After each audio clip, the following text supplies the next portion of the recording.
Welcome to the Digital Dose. I'm your host, Zelcha Emmanuel, and today we're getting into a conversation that honestly hits close to home for me. My guest today is someone who has built an entire career at the intersection of public health, policy, and recovery. Not just an advocate, but someone who has lived it. He's an Emmy Award-winning media producer, the founder of Triple H Consulting, and one of the leading voices behind the 988 Mental Health Lifeline. He has worked at the highest levels of state and government, and he has pioneered harm reduction solutions that most people didn't even know were possible. And he has done all of it with one goal, making it easier for people to get help. Heath Holt Hayes, welcome to the Digital Dose. Thank you so much. Way to pump me up right before get me excited and confident. Appreciate it. Absolutely. Well, Heath, I want to start where it all began, not with a title or an Emmy, but with the person. You bring lived experience to everything you do. Can you take us back and tell us what was the moment that made this work personal for you? Yeah, I've always struggled with, feelings of uncertainty and feeling less than and inadequate in some regard. And a lot of that had to just do with my internal, self hatred or not being able to really truly authentically love myself. And I noticed it significantly, and my parents noticed it in about eighth or ninth grade. And a lot of it really kind of, unpacking all of that stems from my own sexual identity and sexual orientation and like the disconnect between that and kind of the larger public societal expectations of what, heteronormativity and things like that. Um, but I always found a way to, get the support and the resources I needed because I had such a supportive family. I still have a very supportive family. So like getting into counseling and getting on medication and all of those things really helped until it didn't. It didn't help when I kind of went off onto my own and, had this um, uh, idea of my life was going to look like and how I was going to achieve and what I was going to achieve. All really kind of came crashing down the freshman year of college. That's a big transition for many people. But for me in particular, my worldview was challenged, and my worldview I had this idea of what I was supposed to do and what I was supposed to accomplish and what I was supposed to be, and the things that would get me there and the things that wouldn't get me there.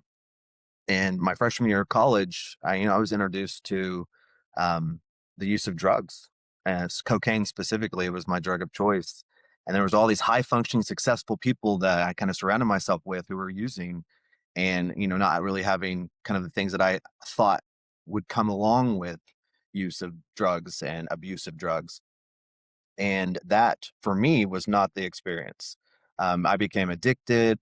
I used it as a coping mechanism, stopped taking my medication, started doing all my, the things that would kept me healthy. And it sent me into a really, really dark place where suicide was, felt like the only option. And again, fortunately, I had the parents who had like this open door policy with me, and I always have, and said, whatever it is that you're ever going through, know that you can always reach out to us. And I did. I thankfully took that leap and asked for help and was able to get into a treatment facility and help me kind of begin the process of recovering and learning how to be the best Heath that I could be. And that was a real pivotal moment for me. It really changed the course of my whole career and life trajectory is because I saw firsthand how many people didn't have the fortunate luck that I had in terms of a supportive family, and really made it my life's mission to, not only make sure that other people are afforded the opportunity to have the resources and feel like they could be supported in that process, but be willing to reach out and ask for help because that's the hardest thing to do, especially if you don't know what the response is going to be. And from my perspective, I was a pretty good indicator that I was going to be okay with my family being supportive of me. But still, even at that level, I was so scared and so nervous and so hesitant because, it was about my own shame and stigma associated with it and not being able to, pull myself up by my bootstraps or whatever the case may be, or whatever the saying is. And so, yes, that was the pivotal moment. And I reference it and I look at it and revisit it every day. And I've had other iterations and versions of it along my journey. Um, but I would say that was the moment that still resonates with me and why I do what I do in different levels and different ways and different capacities. But always thinking about little Heath and that moment that, I just I took a chance, and I want everybody to feel like they don't have to necessarily take a chance. It's just like a God-given right to be able to ask for help. Well, Heath, you lived from experience to eventually becoming the Deputy Commissioner of Oklahoma's Department of Mental Health and Substance Abuse Services. This is a significant climb through the system. Walk us through that journey. How did you go from where you were to where you ended up inside the state government?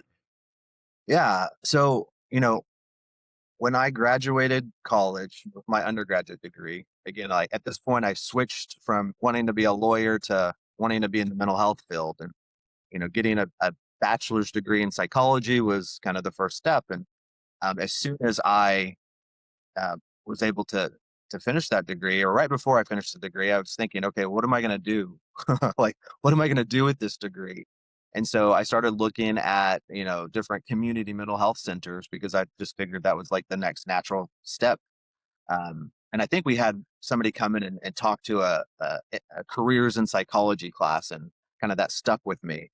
And I went and I applied, and it was for a homeless outreach case manager.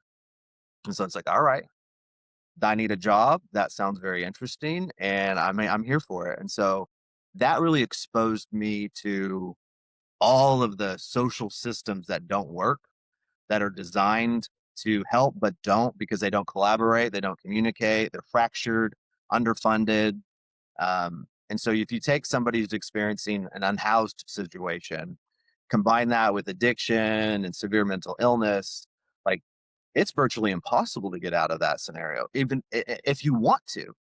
And so, working firsthand with people who were unhoused and had severe mental illness and addiction issues, really kind of helped fine tune a skill that I had all along, but couldn't really put a name to it, and that was advocacy, giving people voice, giving issues, causes that are silenced or ignored voice, or bringing them to the light so that we can actually have a conversation or fix or attempt to resolve or fix those things. And so, um, while I was working, I decided to go back to school, and get a master's degree, because I've quickly learned in the mental health field, like you've got to have continuing education, especially because I thought my path was to be a therapist.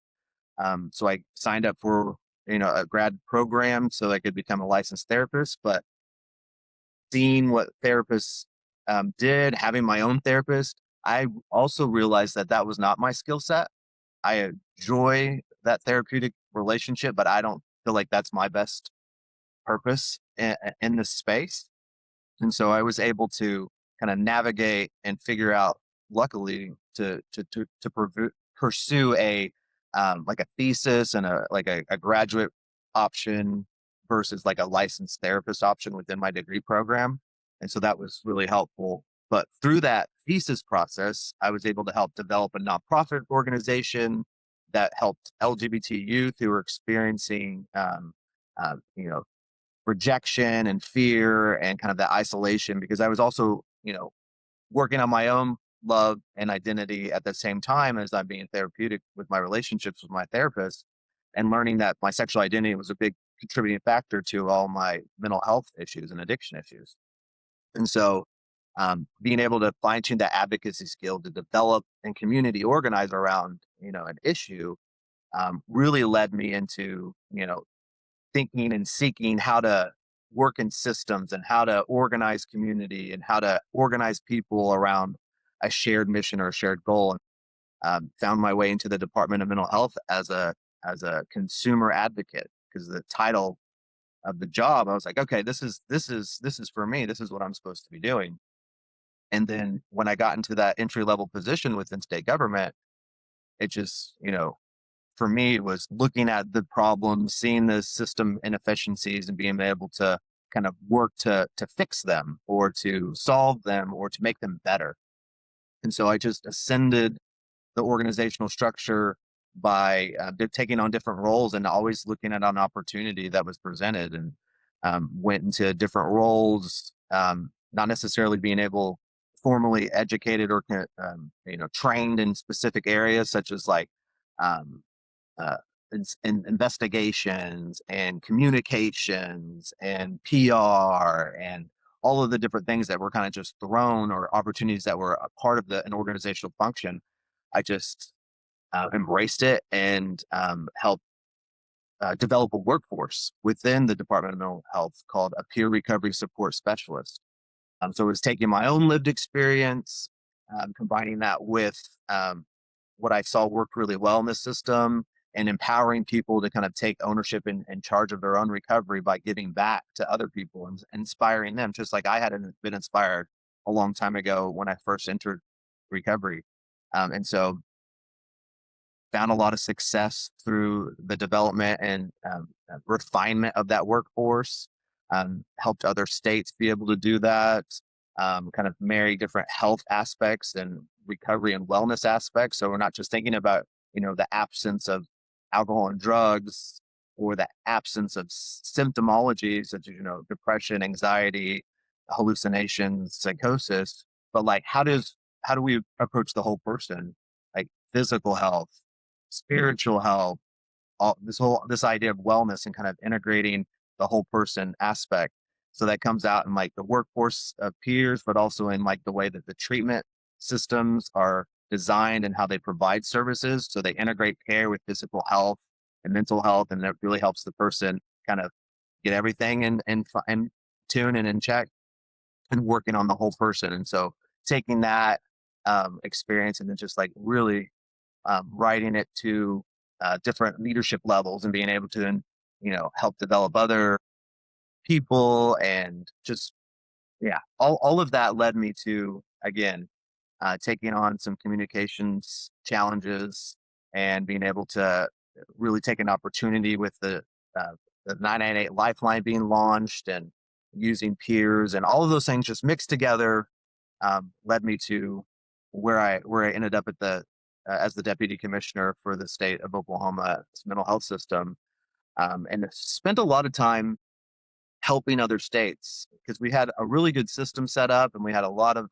you know projects in process, and being able to design a world-renowned crisis response system, and spent a lot of time helping other states kind of think through how they could do something similar, and decided to make a jump and start my own consulting, because I got a lot more out of helping other people and other states and other systems kind of think through um, building, a system that works for everybody.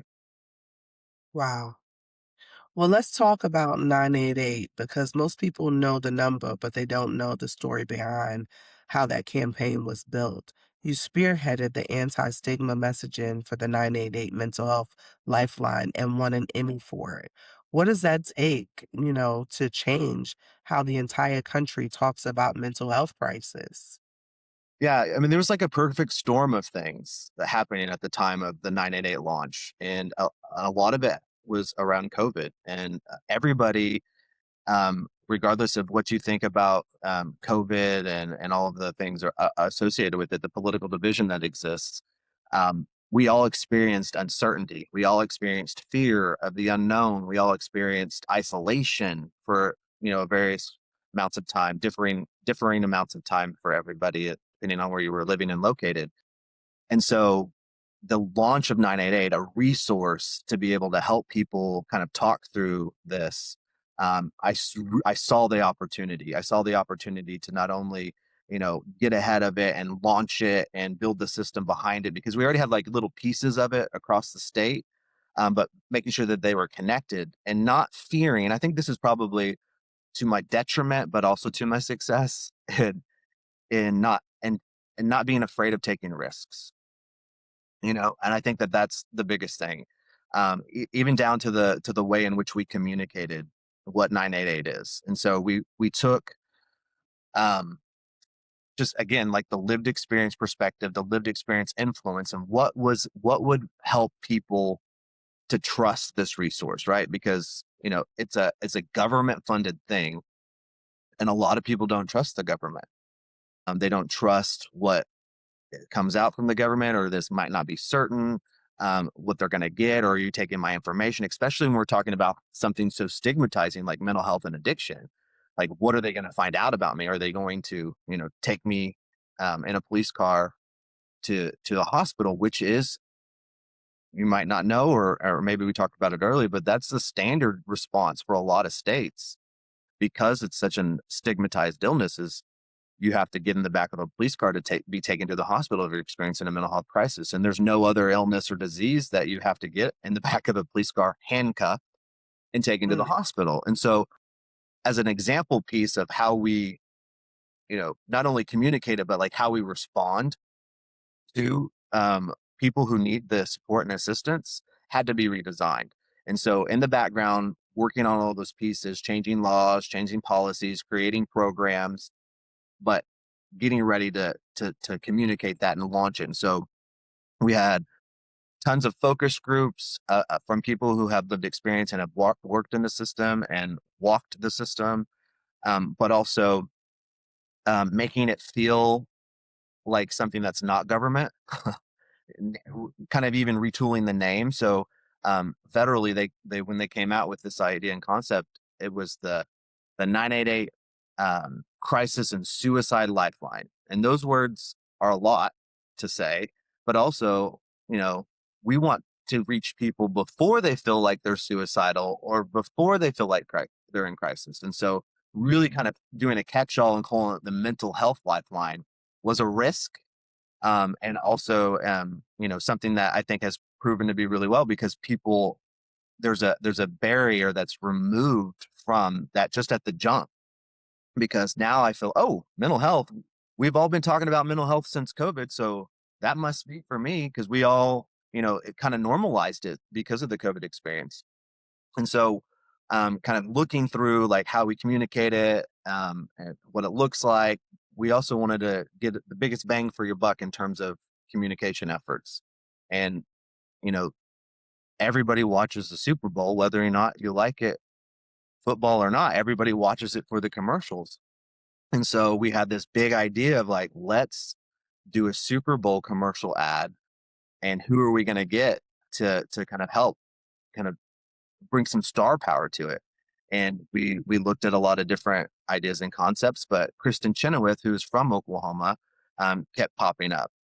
And so we worked with a creative team to be able to kind of workshop what that would look like, and try to pitch it to her and her team, and found different ways to get in front of her, because she is a local Oklahoma person, and we were able to, I think it's through her dad actually, was they able to kind of poke her, and somebody knew somebody that knew her dad, and then like he was the one that asked her, and then we had the proposal in front of her, and she said, absolutely, I would love to help. And so our target demographic for Oklahoma specifically, because that's what we were focused on, was the people who were dying by suicide at the highest rates, because again, we're trying to make the biggest make the biggest change, the biggest dent in being able to move the needle forward in terms of preventing people from dying by suicide. And it was males aged 34 and older. And so Kristin Chenoweth really kind of resonates with that population. And we did a humoristic, again, another risk to take, talking about something very serious, but using it in a way, using humor in a way that kind of, again, decreases the barriers that are exist when we talk about it, and make it somewhat humorous and also encouraging to reach out, because Kristin Chenoweth portrayed the negative thoughts that were in this guy's head in the commercial for 30 seconds. And it landed really well, to the extent where it was nominated for a public service announcement and won the Emmy for it. What was the biggest misconception you had to fight to change the messaging?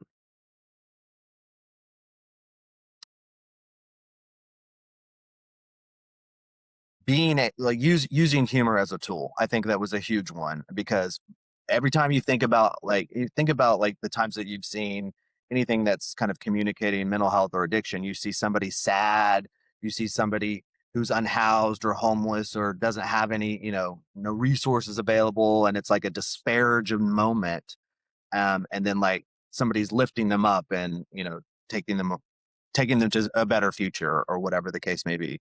But a lot of times people who are highly functioning mask what it is that's going on inside, and they might be over prepared or over happy or too happy, and a lot of those things. And those are some of the instances, a lot more times than not, that are actually attempting suicide, and at a completion rate that's a higher.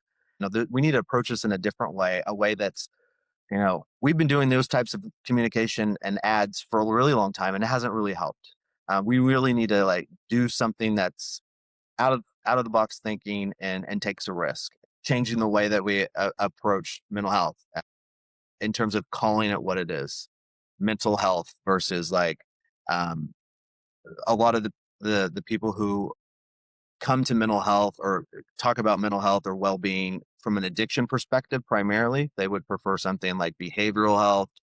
Behavioral health has a lot of nuances. It could mean a lot of different things. But again, because of COVID, because of the shared trauma that we all experienced with that uncertainty and the impact it made on our mental health, whether that was an increase in, drinking or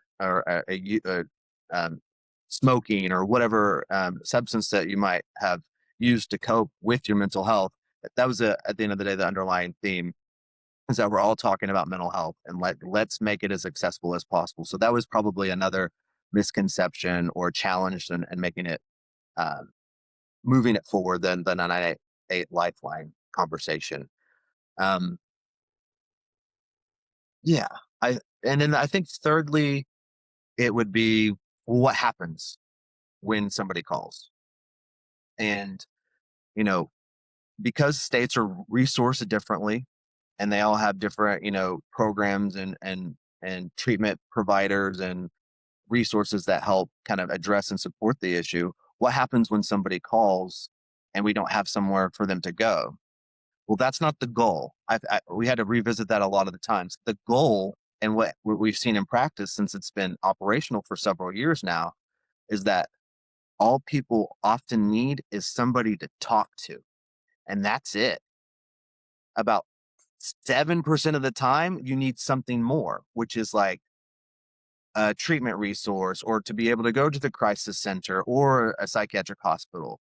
And we have a process by which now in Oklahoma and in other states that you don't have to go in the back of a police car. They have Uber type services that will come and pick you up and take you to the hospital and not put you, in handcuffs and things like that. Or you can go on your own. I mean, that's a whole thing. There was a requirements and laws change to be able to actually go on your own and be proactive in that scenario. And so I would say that was the other. Why would you build something so great and without the being able to deliver on those promises? I remember the day that um it got out that we were going to do the Super Bowl commercial. There was like this mass from the federal government. I was like, oh man, we really made somebody mad because they were like, everybody get ready. There's going to be more calls to the helpline. And, we didn't know about this happening. And, Oklahoma's over here going rogue. Um, but, what ended up happening is that more people are aware, more people called, and more people got help. And we didn't have to take people to the hospital, which is the goal, is to just provide support and services at the lowest level possible, because people as a society, we're still in an infancy stage and being able and comfortable to talk about it in a public or even in a personal space. That is phenomenal work. Like, Um, I think about a few short years ago, I lost my younger cousin who was in his 30s. Seemed very comfortable. He was definitely dealing with, some issues. I'm not really sure because he was one of these individuals that seemed very confident. about, his orientation. But at the same time, he was also somebody who we never would have expected to commit suicide because he was the type of person that when he entered a space, he lit the room up. He was always happy. He was always smiling. He always brought so much joy to everyone in our family. He was a psalmist. He sang. He blessed our family so much with his beautiful voice and his beautiful spirit. So when we got the call, I'll never forget. It was like, we didn't know he was suffering because he had this facade of I'm happy, I'm good, So he did call his brother, and I don't think his brother realized how serious he was that day, but if he had a resource like 988, or, somebody that he could have called that could have, talked him out of, making a decision to end his life, he'd be with us today. So I definitely wanna thank you for your work there and commend you for being such a huge catalyst to bringing that to fruition.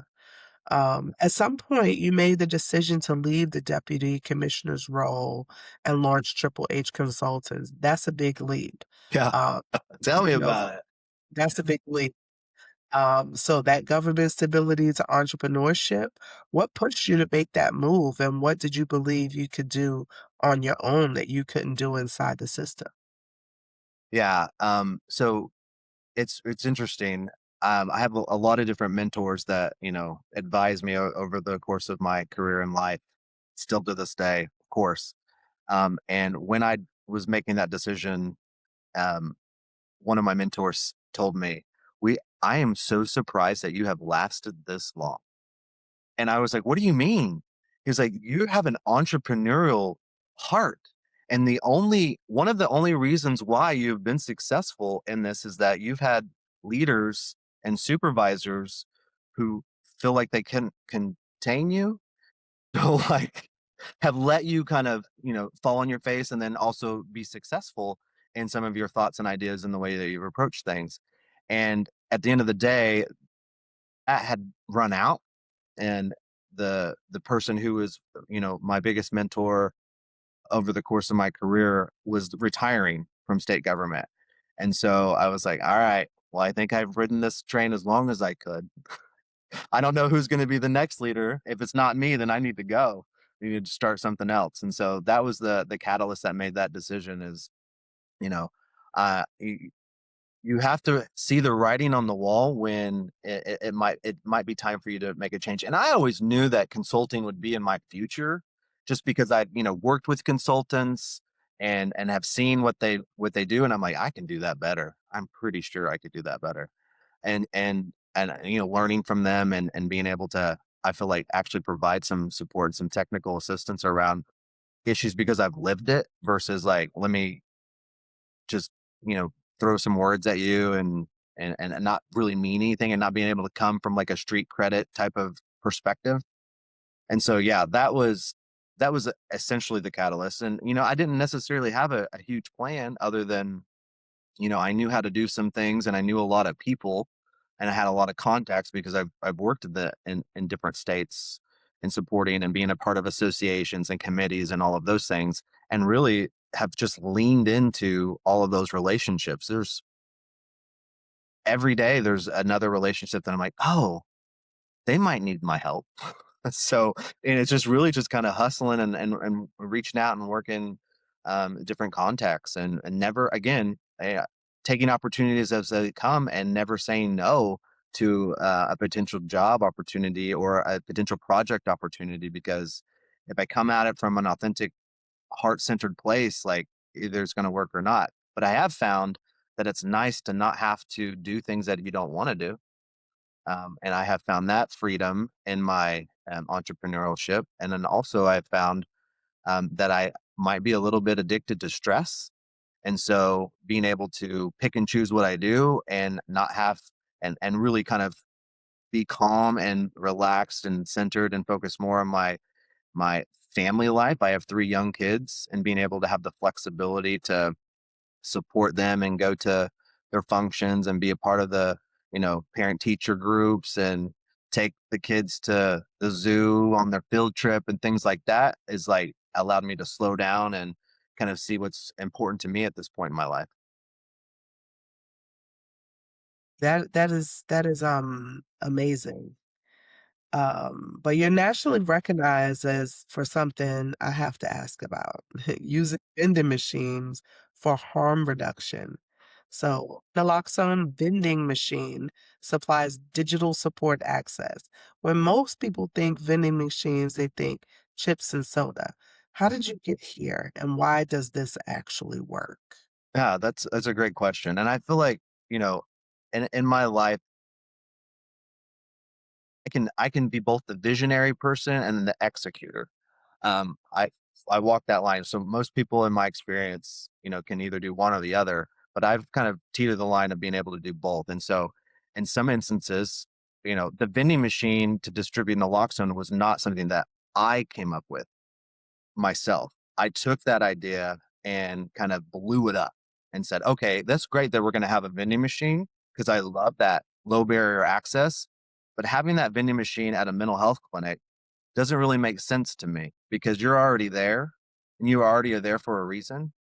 Let's get this medication, this life-saving medication out into the community where people might not, know it exists. And so to do that, you've got to get a lot of vending machines and you've got to put them strategically in places where there's like high trafficked places and atypical places that you might not even think about mental health or addiction or a life-saving medication that might help a friend or a family member. Because at the end of the day, if you're overdosing on opioid, like you can't use the medication. It's your friend, your family member, or a bystander who needs that medication. So really going at it with the perspective of we need this in the hands of everybody's first aid kit, or it needs to be as common as like having a band-aid or an EpiPen or whatever the case may be, where you can just have it readily on your person. And the only way to really do that in a strategic way is to put the vending machines at places that are atypical, such as gas stations or casinos or libraries or um, university settings. I mean, we had a lot of different partnerships and a lot of different ways to do that, and then prioritize. Well, where are people based on medical examiner data? Where are people dying at the highest rates? Let's put a vending machine there, and it was a very interesting process because everybody was scared, right? Because I like to, like I said, take risks and move things forward and really kind of put the pedal to the metal. And that's not how government works. They want to plan and plan and plan, and then somebody else executes it one day. But it's like we don't have time. We've got to get this done now. And so in that process of identifying the locations and like who do you know in that area, or who do you have a connection to, the 7-Eleven or the On Q or whatever the Loves for Oklahoma people. And so how do we start those conversations and get a company willing to put a vending machine in there? We'll pay for it. We'll stock it up. We'll figure that part out later. That was my staff were like, "What do you mean? How are we going to stock it?" And I'm like, "I don't know. We'll figure that out later." And we did. It's just like building the plane while you fly it is kind of been my strategy for a lot of things.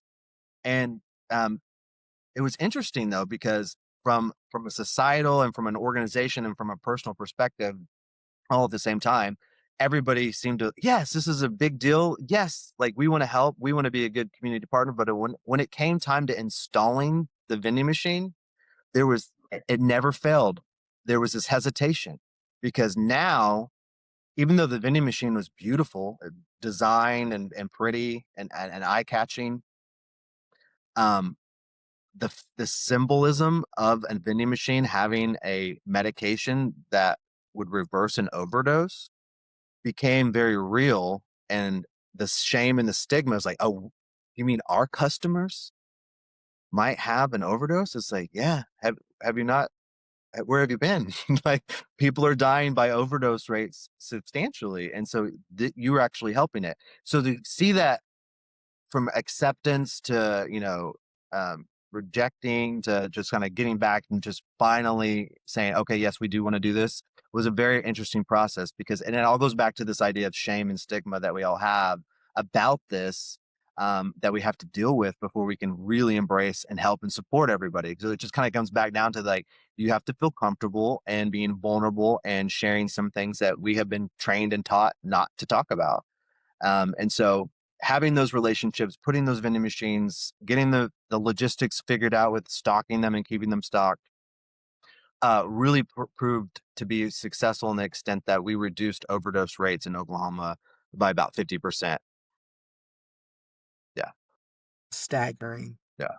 And so since then, other states have, started to follow suit and do the vending machine idea and, place them in places, not just at the mental health facility, but other places that were the public can easily access it. Staggering. That is phenomenal. So today, Triple H Consulting is working with organizations nationwide. Tell me what a typical engagement looks like. Who calls you? What's the problem they're trying to solve? And what does success look like where you are when you are done? Yeah. So, like I said before, I get to focus on the projects that I want to focus on. And so, the thing that's been true to my heart and always will be is this idea of using your lived experience as a way to help and support people. And so, the work that I do primarily now is helping states think through how to build up their peer recovery support specialist workforce, how to better train them, how to better supervise them, how to give them career opportunities outside of an entry level position, giving them credentials, giving them prestige, giving them different specializations. And so when I engage with a state or a university or a local municipality, I'm working specifically with them on either creating the foundation or refining the foundation that they already have to kind of level up the work that a peer recovery support specialist can do. And I have to remind myself all the time that, I want this project or this program to be, 15 steps ahead, but you got to meet people where they're at, just like in recovery. You can't expect people to be, clean and sober on day one if that's what I know will be successful for them. You've got to, where are they ready at today in terms of their goals in their life and how can we help support and achieve them? So it works the same way when I'm working with a program or a project, kind of meeting the goals and objectives of where they're at, and then really kind of supporting them as they grow into having those aha moments for themselves to be like, okay, well, now let's create a career ladder, or now let's create a different training that will support the peer doing crisis work or working with people who are experiencing overdose in the emergency department and things like that. So I would say just success for me um, is remembering that I have to meet people where they're at and work from that vantage point and be okay with things taking maybe a little bit longer than what I would like to do. But success from the perspective of the contractor or the vendor that I'm working with, it's really that they are appreciative and really have made a difference in whatever it is that we're trying to accomplish. And it centers around bringing that lived experience perspective into the central part of what it is that they're doing, and never putting it as a back burner or something that is not thought of as a priority. Well, we're in a moment right now where AI and digital tools are entering every part of healthcare, including behavioral health. You're already using tech in non-traditional ways with the vending machine and digital support platforms. Where do you see technology taking the mental health and recovery space over the next 5 years? Yeah, no, that's a great question, and I have to plug one of my. Um, hopefully, one day I work with them. I love Spring Health. Spring Health is one of the biggest mental health, um, you know, treatment providers that exists globally. I think at this point. And what's interesting about them is that they've kind of noticed that this is an up and coming thing that we need to get ahead of, and being able to provide ethical um, support around the use of AI, but also being able to make sure that when somebody needs a real life human interaction that they get that versus, going through a phone tree or a triage chatbot or whatever the case may be. But to that extent, I believe in using AI. I think that it's a natural thing. I know, anecdotally from my friends and family members, we're asking our chat GPTs what they think about stuff all the time, especially personal things. And that's great. I think that that is a step forward in that movement. But when it becomes important to distinguish when somebody needs to be connected to a real live person, because the algorithm's not going to provide you what you need, um, that's an important piece. And so I feel like Spring Health is leading the charge on being able to kind of take all of the AI influence and really kind of create um, uh, a way in which pushes the entire system to be more cognizant of what needs to happen to connect to real people when that need arises, because it will. Absolutely. Well, one of your core areas is peer recovery support, building and training a workforce of people who have lived experience and now use that to support others. That workforce is growing fast. What does it need right now to be sustainable, and what gets lost when we scale without getting the foundation right? That's a great question. Something that um, I think has kind of been the impetus of my uh, consulting work is the support and supervision for peer support specialists, because a lot of times, and I'm guilty of this myself, putting the cart before the horse. You can definitely tell that that's something that I do all the time, and that same thing happened with the recovery support specialist workforce in Oklahoma. We created this workforce, we disseminate, we recruited, we got peers all over the place in a variety of different programs, but didn't really teach anybody within the organization how to support them and help them to be successful in their trajectory. And so I learned by failing in that respect to establish a structure of adequate supervision. I mean, we see this even with clinical folks who are become therapists. A lot of folks don't even finish their hours of supervision to become licensed. I think it's like 52% finish because they don't feel like they have the adequate supervision to be successful in their job. And that's true for everybody, no matter what your position is. But that's statistics specifically for clinical folks. And what I don't want is people who have, lived this journey to and love the work to not be able to continue to do this work and be successful at it. And so I think, and I know this is, true in a lot of respects, is developing an infrastructure for supervision and support for peers, because we're asking them to do a lot. We're asking them sometimes to relive very traumatic personal things about their lives. And if they don't have the skills and the tools and the support necessary, um, we might risk, losing them to a relapse situation, or, not being as excited about the recovery anymore because they're, overworked and over traumatized and re-traumatized. And so I think that that is what the workforce needs, is the infrastructure for adequate supportive supervision. Thank you for that. Well, Heath, I want to ask you something personal, and I share this because it matters to me. I'm in the process of building with us sober living in Georgia, a living house rooted in recovery and community.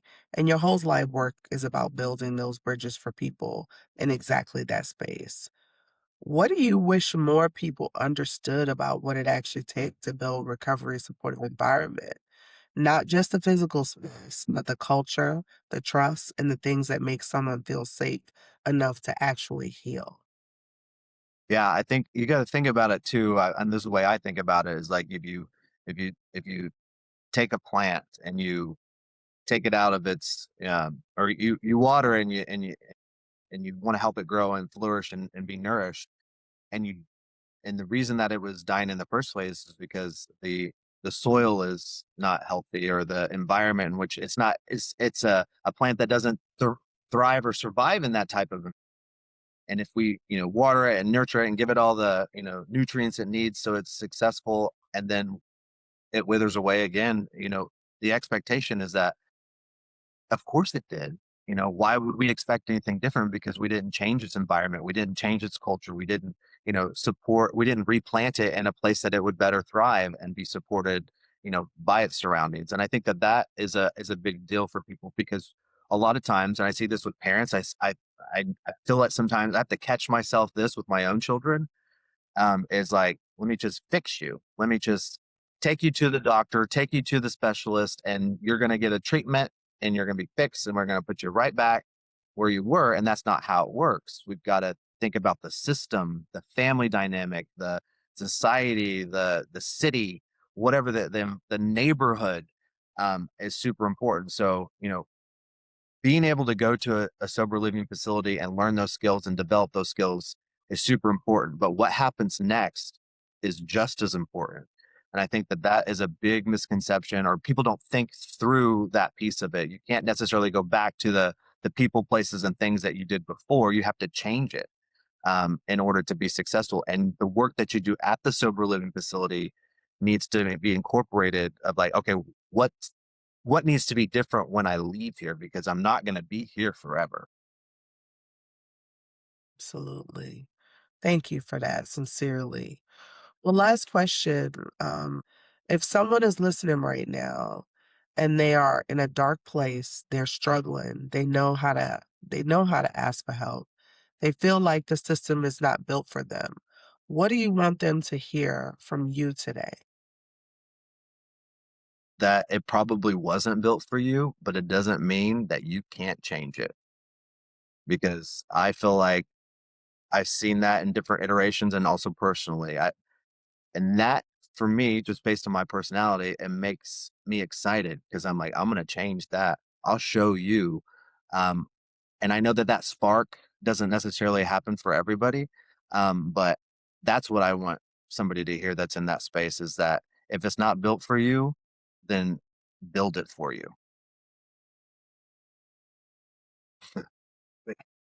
That's right. So be the change. Be It the sounds change. Yeah. uh well, this has been amazing. It has been exhilarating. I thank you for your service, and I definitely thank you for just having the opportunity to share your story here on the Digital Dose. We definitely appreciate your time and the work that you've done. Teeing me up. You got me going. There we go. Man, I mean, this was phenomenal. Yeah.